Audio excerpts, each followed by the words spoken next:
জুবিনক যি ভুল তথ্য দি আছে, যিসকলৰ ব্ৰেইনত কামটো চলি আছে, তেওঁলোক ৰাজনৈতিক, কিন্তু বাস্কাৰ ঘটনাটো হ'ল অসমৰ মানুহৰ বুকুত লুকাই থকা জুবিনৰ প্ৰতি মৰম বা আৱেগৰ প্ৰতিফলন। কিন্তু যিখিনি মানুহে মিছা কথা উলিয়াই আছে, যিখিনি মানুহে অসত্য কথা উলিয়াই আছে, তেওঁলোকে জীৱনকালত কেতিয়াও জুবিনক ভাল পোৱা নাছিলে। মেক্সিমাম মানুহে ৰাজীৱ শদিয়াৰ ঘটনাটোৰ পিছত জুবিনক সমালোচনা কৰিছিল।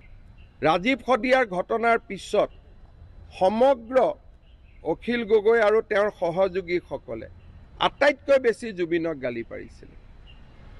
আজি সেইসকলে জুবিনৰ হঠাৎ বন্ধু হৈ গ'ল আৰু তেওঁলোকে এফালৰ পৰা ৰাইজক যিমান পাৰে, যেতিয়ালৈকে গুলীকাণ্ড নহয়, যেতিয়ালৈকে নেপাল সদৃশ পৰিৱেশ এটা নহয়, তেওঁলোকে মনত ভাবি থৈছে যে এইটো ঘটনা আমি ঠাণ্ডা হ'ব নিদিওঁ।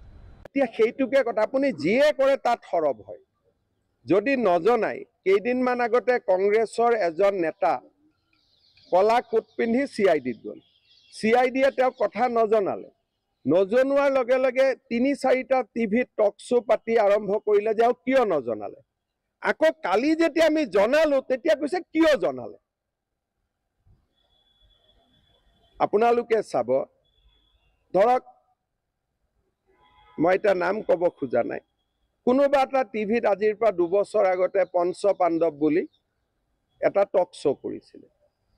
কিমান ভাল মহন্ত পৰিয়াল, আজি তাতে দপদপাই আছে যে মহন্ত পৰিয়াল ইমান বেয়া।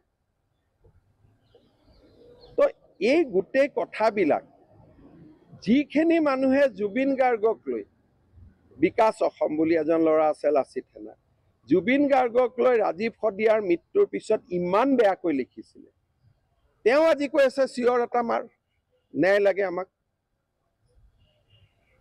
উৎপল বৰা, মই জাৰ্নেলিষ্টজনৰ যোৰহাটত মই নিজে ভিডিঅ' আপোনালোকক দেখুৱাইছোঁ। যিসকল মানুহে আজি জুবিন গাৰ্গক কোভিডৰ সময়ত আক্ৰমণ কৰা গোটেই কেইজন ল'ৰা কোনটো ৰাজনৈতিক দলৰ আছিলে? জুবিন গাৰ্গে কোনখন বাতৰি কাকতৰ প্ৰৱেশদ্বাৰত গৈ কৈছিল এইখন বাতৰি কাকত মই বন্ধ কৰি দিম, ইয়াত কোনো সঁচা কথা নিলিখে। আজি সেইবিলাকে হঠাৎ জুবিনৰ অনুৰাগী হৈ গ'ল। প্ৰশ্নটো তাতে, আজি হঠাৎ চব জুবিনৰ অনুৰাগী হ'ল। জুবিনৰ অনুৰাগী, মই আজি মোৰ কথা আপোনালোকে লিখি ৰাখক, ২৬ এপ্ৰিলত যিদিনাখনে ভোট গ্ৰহণ হৈ যাব, এই এজনো মানুহ জুবিনৰ লগত নাথাকে। জুবিনক যেতিয়া ডিব্ৰুগড়ৰ পৰা মই এয়াৰলিফ্ট কৰি লৈ গৈছিলোঁ দিল্লীলৈকে ট্ৰিটমেণ্টৰ কাৰণে, সমালোচনা কৰা এইকেইজন মানুহে নাছিল জানো যে কিয় চৰকাৰী খৰচত জুবিনক প্লেনত লৈ গৈছে? গতিকে এই মানুহখিনিয়ে জুবিনৰ প্ৰতি তেওঁলোকৰ অনুৰাগ নাই। তেওঁলোকৰ এটাই কথা যে ২৬ৰ ইলেকশ্যনত জুবিনৰ নাম লৈ আমি জিকিব লাগে, চিম্পল। নহ'লে মানুহেতো ইমান ভাল হৈছে, ছিংগাপুৰৰ পৰা মৃতদেহ আহিছে, সন্মান সহকাৰে জুবিনক বিদায় দিয়া হৈছে, তদন্ত হৈছে, ক'তো খুঁত নাই। দ্বিতীয় পোষ্টমৰ্টেম কৰিব লাগে, দ্বিতীয় পোষ্টমৰ্টেম কৰিছে। ৰাইজে যি বিচাৰিছে চৰকাৰে একফালৰ পৰা তাকেই কৰি গৈ আছে, একোতো বাকী ৰখা নাই। এজনে কয় যে আমাক পোষ্টমৰ্টেম ৰিপৰ্ট দিয়ক, আনজনে কয় পোষ্টমৰ্টেম ৰিপৰ্টটো কিয় দিব, আৰু আনজন নহয় একেজনে কয়।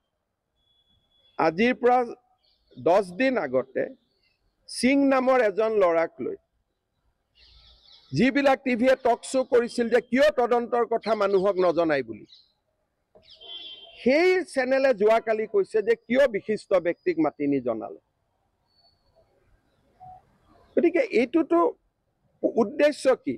যে অসমখন এপ্ৰিললৈকে অগ্নিগৰ্ভা কৰি ৰাখা। কাৰণ জুবিনৰ জীৱিত কালত এওঁলোক কেতিয়াও জুবিনৰ অনুৰাগী নাছিল, চিম্পল কথা। গতিকে এই পৰিৱেশটো আমিও লক্ষ্য কৰি আছোঁ, আৰু মই নিজে বিশ্বাসী যে অসম চৰকাৰৰ SITয়ে জুবিনক সম্পূৰ্ণ ন্যায় দিব পাৰিব, মোৰ তাতে কোনো সন্দেহ নাই। কেইটামান 45-50 ডেইজৰ কথা। গতিকে তেতিয়া সকলোৰে মুখাবোৰ নিজে নিজে খুলি যাব।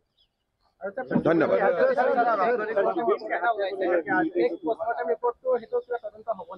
এতিয়া কাক তদন্ত কৰিলেতো কাক ধৰিব লাগিব? এইখন উৎপল শৰ্মাই কালি সেইখন পোষ্ট কৰিছে, লুৰিণজ্যোতি গগৈয়ে পোষ্ট কৰিছে।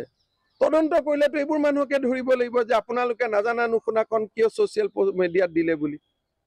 কি তদন্ত কৰিব? এইবিলাক চাৰ্কুলেট কোনে কৰি আছে? ডাঙৰ ডাঙৰ মানুহবিলাকে কৰি আছে নহয়। এতিয়া মই তেওঁলোকক যদি ধৰিব যাওঁতো মোক ক'ব যে আপুনি পলিটিকেলি মটিভেটেড। কালি সেইকেইখন কোনে কোনে টুইটাৰত আপলোড কৰিছিল? এবাৰতো ADGPক সুধিব পাৰে ফোন কৰি যে আমি এনেকুৱা এখন বস্তু পাইছোঁ, সঁচা নে মিছা? তাত চহীও নাই। সেইখন পোষ্টমৰ্টেম ৰিপৰ্টত চহীটোও নাই। আৰু চহী নোহোৱা পোষ্টমৰ্টেম ৰিপৰ্ট এটা সকলোৱে ছ'চিয়েল মিডিয়াত দি কৈছে এখন সঁচা নে মিছা কওক। তাৰমানে কি? আপুনিতো জনাই দিলে মানুহক। যদি আপোনালোকে লগে লগে মুন্না গুপ্তাক ফোন কৰিলেহেঁতেন আৰু তাত তেওঁলোকে ফোন ধৰিলে কোনে ফোন নুঠালেহেঁতেন যে আমি এখন এনেকুৱা পোষ্টমৰ্টেম পাইছোঁ, সঁচা নে মিছা? মই যেতিয়ালৈকে ৰাতি খবৰটো পাওঁ চবেইতো ছ'চিয়েল মিডিয়াত দিয়েই দিলে। এতিয়া কি তদন্ত কৰিব? তদন্ত কৰিলে কাক ধৰিব লাগিব? কোনোবা সাংবাদিক, কোনোবা সম্পাদক, কোনোবা ছাত্ৰ নেতা, কোনোবা যুৱ নেতা, কোনোবা ৰাজনৈতিক নেতাক। গতিকে আজিৰ দিনত যদি আমি অসমক অশান্ত কৰিব খোজা নাই আৰু জুবিনক ন্যায় দিব বিচাৰিছোঁ, তেতিয়াহ'লে আমি ৰেষ্ট্ৰেইন হ'ব লাগিব। আমি সিদ্ধান্ত ল'ব লাগিব যে এই পুলিচক আমি বিশ্বাস কৰিছোঁ, আমি আৰু এইকেইটা দিন কথা নকওঁ।